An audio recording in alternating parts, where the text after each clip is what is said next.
ఇలాంటి దినాల్లో మనం యేసు రక్తాన్ని ఎంతో జ్ఞాపకం చేసుకుంటూ ఉంటాము. కానీ దాని యొక్క విలువ ఏంటి అనేది తెలియాలని నేను ఈ అంశాన్ని తీసుకోవడం జరిగిందనమాట. ఒక ధనవంతుడైన వ్యాపారి ఉన్నాడు. అతని దగ్గర ఎన్నో వెలగల వజ్రాలు ఉన్నాయి, బంగారం ఉంది. అతని ఇంటిలో ఒక దొంగ ప్రవేశించినప్పుడు అతని ప్రాణాన్ని అడిగినప్పుడు అతను ఏమంటాడంటే, నా దగ్గర ఎన్నో బంగారము వెలగల రాళ్ళు ఉన్నాయి, ఎన్నో వజ్రాలు ఉన్నాయి, వాటిని తీసుకొని పో, కానీ నా ప్రాణాన్ని కాపాడు, నీ కత్తితో నా రక్తాన్ని చిందించద్దు అంటాడనమాట. అంటే రక్తం యొక్క విలువ ఏంటంటే బంగారము, వెండి, అలాగే ఎంతో విలువ గల వజ్రాలు, రాళ్ల కంటే కూడా రక్తం చాలా విలువైనదిగా మనము చూస్తాము. కానీ ఆ రక్తము విలువని మనము ఎంత ఈజీగా ఉచ్చరించేస్తూ ఉంటాం.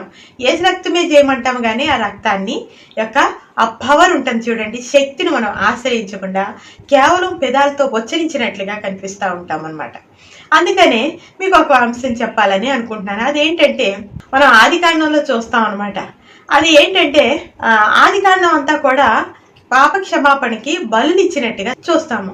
ఎలాగంటే కోడెల యొక్క రక్తము, అలాగే గొర్రెలు, పశువుల యొక్క రక్తాన్ని చిందించి మనుషులు పాప క్షమాపణ నిమిత్తము ప్రధాన యాజకుడికి వాటిని తీసుకొని రావడం జరుగుతుంది. ప్రధాన యాజకుడు వాటిని వధించి ఆ రక్తాన్ని చిందించినప్పుడు, చిలకరించినప్పుడు ఆ రక్తాన్ని వారి యొక్క పాప క్షమాపణ, విమోచన కలిగినట్టుగా చూస్తాం అనమాట. కానీ యేసయ్య రక్తం ఎంత గొప్పదంటే, ఈ కోడల యొక్క వీటి రక్తంతో మనిషికి పాప క్షమాపణ దొరికినా అదంతా కూడా కేవలము తాత్కాలికమే, కానీ నిజమైన విమోచన దొరకటం లేదని ఈ మనిషికి ఎప్పటికప్పుడు మళ్ళీ ఒక కోడిని రక్తం చిందించడము, పాప క్షమాపణ పొందడము, మరి తిరిగి మళ్ళీ అతను పాపి అయిపోవడం జరుగుతుందని, వెండి బంగారముల చేత కాదు కానీ నిర్దోషమును నిష్కళంకము అయిన అమూల్యమైన యేసు రక్తంలో మనం విమోచింపబడినట్లుగా చూస్తామన్నమాట. మనకి పాప విమోచన ఏ జంతువుల యొక్క రక్తంతోనూ పూర్తి విమోచనలోనికి మనం వెళ్ళట్లేదు, కానీ బంగారము కంటే అమూల్యమైన రక్తము చేత మనం విమోచింపబడినట్లుగా చూస్తున్నాం అనమాట. అంతేకాకుండానండి, మనము చాలా విషయాల్లో ఈ రక్తాన్ని చాలా సాధారణ విషయంలాగా చూస్తాం. మనము సంస్కారంలో రక్త మాంసాలు తీసుకున్నప్పుడు ఈ రక్తాన్ని ఏమనుకుంటామంటే ఏదో ఒక ద్రాక్ష రసం తాగినట్టుగా తాగేస్తుంటాం, కానీ దాని విలువ తెలుసుకుని మనము తాగమన్నమాట. కానీ అందులో చాలా పవర్ ఉందండి, చాలా శక్తి ఉంది.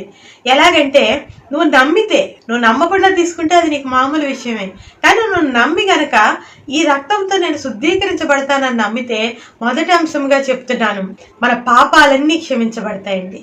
అవి శాశ్వతంగా క్షమించబడతాయి. నీ పాపాలు నేను నా వీపు వెనక తట్టుకి విసిరివేశాను అంటాడు దేవుడు. తూర్పుకి పడమర ఎంత దూరమో అంత దూరంగా నీ పాపాలు నేను విసిరివేశాను అంటాడమ్మ. ఆయనకి జ్ఞాపకం చేసుకోడు. అందుకే 1 యోహాను పత్రిక 1వ అధ్యాయం 7వ వచనంలో చూస్తే యేసు రక్తం మన ప్రతి పాపాన్ని కూడా శుద్ధీకరిస్తుంది అని ఉంటుంది అనమాట. ప్రతి పాపాన్ని, చిన్న పాపమా పెద్ద పాపమా అని కాదు, ప్రతి పాపం, నువ్వు ఎంత పాపివైనా కూడా, ఎంత వ్యభిచారమైనా, ఎంత నరహంతకుడైనా కూడా, ఎంతో మంది రక్షించబడ్డారు.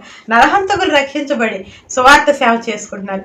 ఎంతో గొప్ప పాపులు ఇప్పుడు పరిశుద్ధీకరించబడి వాళ్ళు సువార్త సేవని చేసుకుంటున్నారు, దేవుని నామాన్ని ప్రకటిస్తున్నారు, వాళ్ళకి విమోచన ఉందని నమ్మారు. అలాగే చూడండి, పాప క్షమాపణ నిమిత్తము అనేకుల కొరకు చిందించబడుతున్న ఇది నిబంధన రక్తం అంట. ఇది మనకి మత్తయి సువార్త 26వ అధ్యాయం 28వ వచనంలో ఉంటుంది అనమాట. ఇది ఒక నిబంధన అనమాట. ఈ నిబంధన ఎలా చేసుకున్నాడంటే దేవుడు, ఇప్పుడు మనం ఒక కాన్ఫరెన్స్కి వెళ్ళామండి. ఆ కాన్ఫరెన్స్లో మనకి మీల్స్కి మనకి ఒక టోకెన్స్ ఇస్తారు వాళ్ళు. మనం డబ్బులు కట్టినప్పుడు వాళ్ళు మనకి టోకెన్స్ ఇస్తారనమాట. ఆ లంచ్ టోకెన్, ఒకవేళ నీకు బాగోలేదు, లంచ్ టోకెన్ నువ్వు తీసుకుని వెళ్ళి ఆహారం తినవు, నీకు ఇష్టం లేదు, అలాంటప్పుడు దాన్ని వృధా చేయడం ఎందుకని నీ ఫ్రెండ్కి ఇస్తాం. నీ ఫ్రెండ్ తీసుకెళ్ళి ఆ లంచ్ టోకెన్ చూపించినప్పుడు అతనికి భోజనం పెట్టడం జరుగుతుంది అనమాట. కానీ మీరు ఒక విషయం అర్థం చేసుకోండి, ఇక్కడ నువ్వు వెళితే భోజనం పెట్టాలా, వాళ్ళు ఆ టోకెన్ చూసి భోజనం పెట్టడం జరుగుతుంది అనమాట. అలాగే నువ్వు వెళితే దేవుడు నిన్ను శుద్ధీకరించడం కాదు, ఆ రక్తాన్ని, యేసయ్య రక్తాన్ని నమ్ముకొని నన్ను శుద్ధీకరించు అంటే తప్పనిసరిగా దేవుడు నిన్ను పరిశుద్ధపరిచే అవకాశము ఉంటది అనమాట. అందుకే నీ స్వనీతి ఏంటంటే మురికి గుడ్డంట, మురికి గుడ్డంట. చూడండి, హెబ్రీ పత్రిక 9వ అధ్యాయం 22వ వచనంలో చూస్తే రక్తం చిందింపబడకుండా పాప క్షమాపణ కలుగదు అని ఉంటది అనమాట. అలాగే అక్కడే 12వ వచనం చూస్తే వీటితో కాక, ఏది కోడెల రక్తంతో కాక తన స్వరక్తంతో పరిశుద్ధ స్థలంలో ఆయన ప్రవేశించాడు అని ఉంటది అనమాట. మన స్వనీతి కాదండి, ఆయన రక్తం, పరిశుద్ధ రక్తంతో మన పరిశుద్ధ స్థలంలో ప్రవేశించే అవకాశము ఉంటదన్నమాట. అందుకే 9వ అధ్యాయంలోనే 14వ వచనంలో చూస్తే, క్రీస్తు యొక్క రక్తం నిర్జీవ క్రియలు విడిచి జీవము గల దేవుని శుద్ధీకరించుటకు మీ మనస్సాక్షిని ఎంతో ఎక్కువగా శుద్ధి చేస్తుంది అని చెప్తారనమాట. అందుకని మనం యేసు రక్తాన్ని బాగా నమ్మాలండి. ఎంత నమ్మాలంటే మన పాపాలన్నీ శుద్ధీకరిస్తాడు అని నమ్మాలన్నమాట. మనం ఆదికాండం 9వ అధ్యాయం 1వ వచనంలో చూస్తే అక్కడ మనకి 9వ అధ్యాయంలో ఒక సంభవం ఉంటుంది. అదేంటంటే హెబెలు కయీన్ అని ఇద్దరు అన్నదమ్ములు. వారిలో హెబెలు మంచి అర్పణ దేవుడికి తీసుకొస్తాడు, కయీను అర్పణ దేవుడు అంగీకరించడు. అందుకని కయీనికి అసూయ వచ్చి హెబెలు తన తమ్ముడిని ఆయన చంపేయడం జరుగుతుంది. ఎప్పుడైతే చంపేశాడో ఈ భూమి మీద లేకుండా నా విరోధి అయిన, తన విరోధి అనుకున్నాడు కదా హెబెల్ని, నేను సంహరించేశాను, నాకు భూమి మీద ఇంక నాకు విరోధులే లేరు అనుకుంటాడు అనమాట. అంటే మంచివాడే అయినా కూడా తను అలా శత్రువుగా భావించాడు కాబట్టి నాకు విరోధులు లేరు అనుకుంటూ సంతోషించడం జరుగుతుంది. అప్పుడు దేవుడు అతను అడుగుతాడు. ఏమడుగుతాడంటే, నీ తమ్ముడైన హెబెలు ఏడి అని అడుగుతారనమాట. అడిగినప్పుడు నాకు తెలియదు అని తను నేనేమన్నా కాపలాదారునా అని గర్వంగా సమాధానం చెప్పడం జరుగుతుంది. అప్పుడు దేవుడు ఏమంటాడంటే, హెబెలు యొక్క రక్తము భూమిలో నుంచి నాకు మొరపెడుతుంది అంటాడనమాట. అంటే కయ్యను ఏమనుకున్నాడు, భూమి మీద లేకుండా ఇతను నేను తీసిపారేసాను అనుకున్నాడు, కానీ భూమిలో ఉన్న రక్తం ఉందే అది మొరపెడుతుందంట. రక్తానికి ఎంత శక్తి ఉందో చూడండి. కయ్యన్ని దేవుడు శపిస్తాడు, ఆ రక్తం నన్ను మొరపెడుతుంది కాబట్టి నేను ప్రతీకారంగా నిన్ను శపిస్తున్నాను, ఇక్కడ లేకుండా నువ్వు వెళ్ళిపో అని చెప్పేసి దేశ దిమ్మల్ని చేసి పడేయడం జరుగుతుంది. అంటే రక్తానికి ఎంత శక్తి ఉంటుంది. ఒక మనిషి రక్తానికే అది మూలిగి దేవుని తీసుకొచ్చి తన యొక్క రక్తానికి బదులుని ఆశించిందంటే మరి పరమ పరిశుద్ధుడైన యేసు ప్రభు రక్తం ఎంత గొప్పదండి. దాన్ని ఎంతో సాధారణంగా తీసుకోవద్దు మీరు. అది ఏదో మీరు రక్త మాంసాలు సంస్కారం అప్పుడు భుజించేటప్పుడు అది సాధారణ రక్తంగా మీరు అనుకోవద్దు. చాలా పవర్ ఉంటుందండి, చాలా శక్తి ఉంటుంది. అందుకే మీరు అడిగేటప్పుడు విశ్వాసంతో అడగండి. నా పాపాలు క్షమించమని విశ్వాసంతో అడగండి. దేవుడు మీ పాపాలను శుద్ధీకరించి మిమ్మల్ని ఎంత క్లీన్గా చేస్తాడంటే తెల్లగా అయిపోతారనమాట మీరు. అందుకనే ప్రకటన గ్రంథంలో కూడా ఉంటుంది కదా, తన వస్త్రాలు ఉతుకుకొనివాడు ధన్యుడు. యేసు రక్తంలో తన వస్త్రాలను ఉతుకుకొనివాడు ధన్యుడు. అంటే నలుపుగా ఉన్న వస్త్రాలను తెల్లగా చేసుకునేవాడు ధన్యుడు అని ఉంటుందంట ప్రకటన గ్రంథంలో. మీరు చిన్న దోమలను చూసారండి, దోమ ఎప్పుడు కూడా నలుపు రంగును ఆశ్రయిస్తుంది. నాకు చాలా ఆశ్చర్యంగా ఉంటుంది, ఇంత చిన్న దోమకి నలుపు రంగులో ఉంటే నేను బ్రతికిపోతాను, తెలుపులోకి వచ్చేస్తే నేను చనిపోతాను అని తెలిసి అది నలుపును అంటు పెట్టుకుని అది ఆశ్రయించుకుని ఉంటుంది. ఈ చిన్న దోమకి ఇంత జ్ఞానం ఉందే, కానీ మనిషికి ఎందుకు జ్ఞానం లేదు? నేను తెలుపుగా నా వస్త్రాలు మలినమైపోయి నేను నల్లటి వస్త్రాలు నేను ఉతుక్కొని తెల్లగా చేసుకుంటేనే పరలోకానికి వెళ్తాను, కానీ ఈ విధంగా నేను మలిన వస్త్రాలతో ఉంటే నలుపులో నేను దేవుణ్ణి సమీపించలేను. నా వస్త్రాలను ఉతుక్కోవాల్సిన అవసరం ఉందని మనిషి ఎందుకు ఆలోచించట్లేదు అని నేను అనుకుంటూ ఉంటాను అనమాట. ఒక్కసారి ఆలోచించండి, మనం ఎందుకు పరమునకు పోయే మార్గాన్ని, జీవ మార్గాన్ని విడిచిపెట్టి ఈ యొక్క పాప లోకంలో ఇంకా పాపంలోనే ఉండి ఇంకా చీకటి బ్రతుకులే మనం ఎందుకు బ్రతకాలి? మనం ఇప్పుడే ఆయన రక్తం ఎంత పరిశుద్ధీకరిస్తుంది అంటే ఆయన రక్తాన్ని నమ్ముకుని మనం ఇప్పుడే పరిశుద్ధత వైపుకి నడిచిపోవాల్సిన అవసరం ఉంది. అలాగే ఇంకో అంశానికి వస్తే స్వస్థత. యెషయా గ్రంథంలో మనం చూస్తే 53వ అధ్యాయం 5వ వచనంలో ఏముంటదంటే, అతను పొందిన దెబ్బల చేత మనకు స్వస్థత కలుగుచున్నది అని ఉంటుంది. అంతేకాకుండా ఇంకో అంశంకి వస్తే జయం. అది మన ప్రకటన గ్రంథం 12వ అధ్యాయం 14వ వచనంలో, వారు అపవాదిని జయించి ఉన్నారు. ఇందాక చెప్పానే, తమ యొక్క నల్ల వస్త్రాలని, మలిన వస్త్రాన్ని ఆయన రక్తంలో ఉదుక్కున్న వాళ్ళంట మన మరణాన్ని జయించారంటండి. జయించి అక్కడికి వెళ్ళారు, అపవాదిని జయించారు. యేసు రక్తంలో ఏముంది? మనకి జయం ఉంది, మరణం మీద కూడా జయం ఉంది. అలాగే మనం నిర్గమాకాండంలో చూస్తే 12వ అధ్యాయం 13వ వచనంలో మనకు ఆ 12వ అధ్యాయంలో ఒక సంభవం ఉంటుంది. అదేంటంటే పస్కా బలి పశువు యేసు రక్తాన్ని మనం పస్కా బలి పశువు యొక్క రక్తంతో పోల్చి చూసుకుంటే ఆ రక్తాన్ని వారు ఏం చేశారంటే గడప కమ్మల మీద రాశారంట.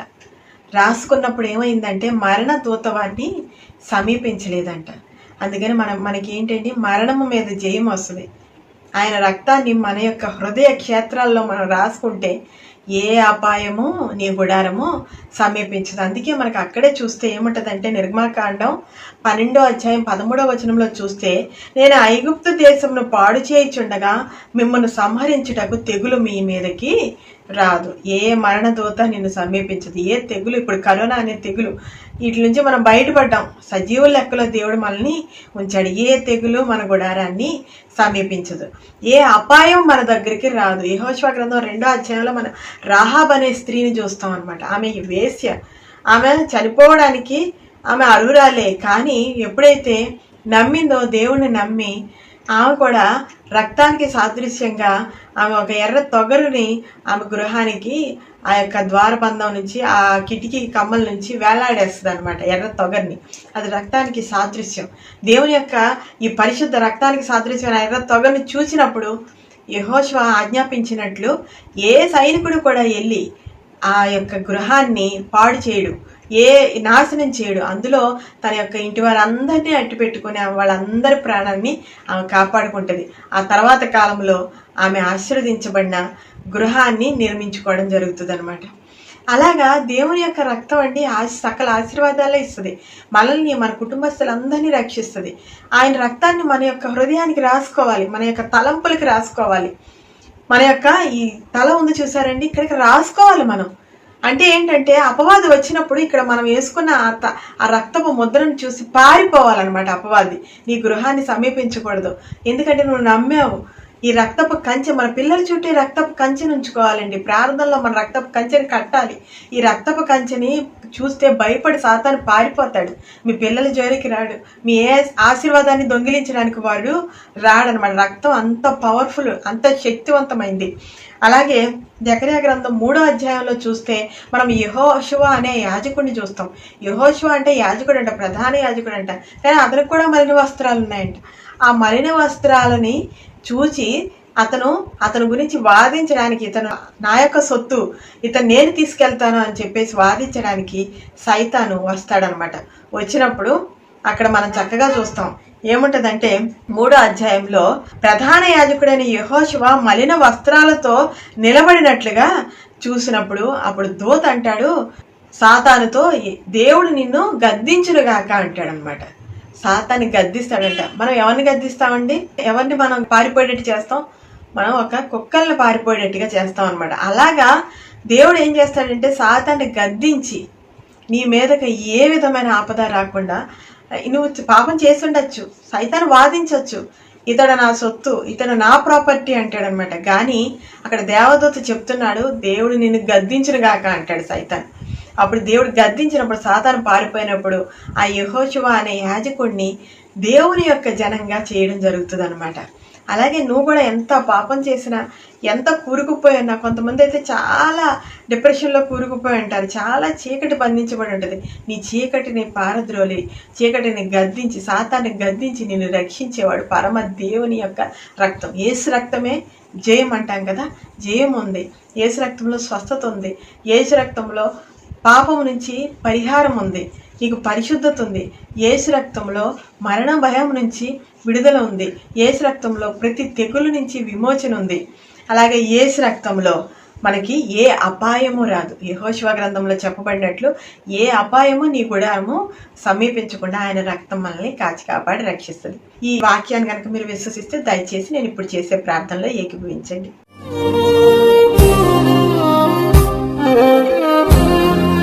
యేసయ్యా, గొప్ప దేవ, గల దేవ, నీకే వందనాలు, స్తోత్రములు తండ్రి. దేవా, బిడ్డలు ఎంతో మంది ఆయన నీ రక్తాన్ని నమ్ముకుని తండ్రి నీ ముందు కూడి ఉన్నారు ప్రభా. తండ్రి ఆయన ఎంతో మంది అస్వస్థులై ఉన్నారు, గాయాలతో ఉన్నారు, దెబ్బలతో ఉన్నారు, క్యాన్సర్ రోగాలతో ఉన్నారు ప్రభా. తండ్రి యేసయ్యా, ఈ కరోనా రోగంతో ఉన్నారు ప్రభా. ఎన్నో తెగుళ్లతో తండ్రి వ్యాపించబడి ఉన్నారు తండ్రి. వారి శరీరము అయా తండ్రి పాప రోగంతో మలినమైపోయి ఉన్నారు ప్రభా. కానీ తండ్రి అపాయంలో ఉన్నారు, బాధల్లో ఉన్నారు, భయంలో ఉన్నారు, బెంగలో ఉన్నారు ప్రభా. కానీ తండ్రి బిడ్డలందరినీ నీ దయగల హస్తాలకి తెచ్చేస్తున్నాను ప్రభా.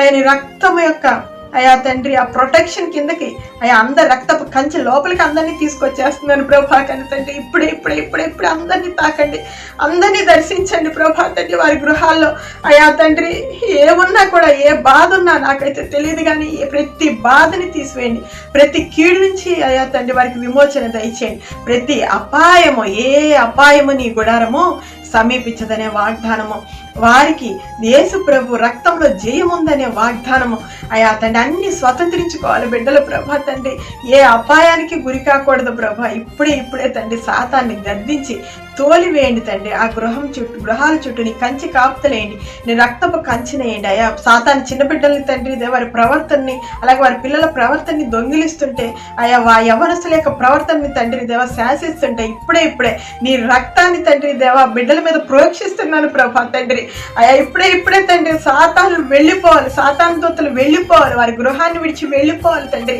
ఆ గృహాలకి తండ్రి దేవ అయా ఏ శాపంతో వాళ్ళు కట్టబడి ఉన్నారు ఆ శాపాలు తొలగించండి, బంధకాలు తొలగించండి అయా. అపవాదిని వెళ్ళబట్టి ప్రభా ఆ గృహాల్లో అయా శాంతి సమాధానము దయచేయమని ప్రభా, విజయాన్ని దయచేయమని అయా తండ్రి. ఇప్పుడే బిడ్డలందరినీ నీ దయగల హస్తాలకు అప్పచెప్తూ యేసయ్య అతి పుణ్య నామంలో దీనంగా అడిగి వేడుకొంచున్నాను తండ్రి. ఆమేన్. ఈ వాక్యంతో కనుక మీరు ఆశీర్వదించబడినట్లయితే దయచేసి ఈ క్రింద ఉన్న నెంబర్కి ఫోన్ చేసి మీ ప్రార్థన విజ్ఞాపనలు అడగండి, అలాగే మీ ఆశీర్వాదాలు మాకు తెలియజేయండి. అనేక మంది గురించి ప్రార్థిస్తున్నాం, అనేక ప్రార్థన విజ్ఞాపనలు వస్తున్నాయి. మీకు జరిగిన ప్రతి ఒక్క మేలుని మాతో పంచుకోండి, మేము కూడా ఎంతో సంతోషించి దేవుణ్ణి స్తుతిస్తాము. అంతేకాకుండా శాంతి ఒడుగు అనే ఛానల్ ఉంది, యూట్యూబ్ ఛానల్. దయచేసి దాన్ని సబ్స్క్రైబ్ చేయండి, ఎందుకంటే అనేకులకి వాక్యాన్ని మనము పంచిన వాళ్ళం అవుతాము.